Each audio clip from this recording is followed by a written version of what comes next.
నల్లమొక పోనీకి దార పోసినవా నల్లమొక పోనీకి నల్ల వంకాయ కూర తినలేదే బిడ్డ నల్ల మగ పోడాని తెలువపాయనే నల్ల మగ పోడాని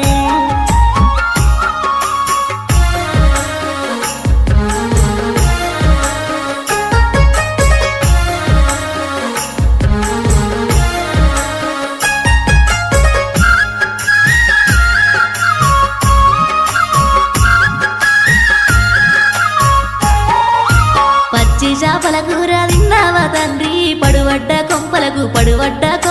దార పోసినవా పడువడ్డ కొంపలకు పచ్చి చేపల కూర తినలేదే బిడ్డ పడువడ్డ కొంపాని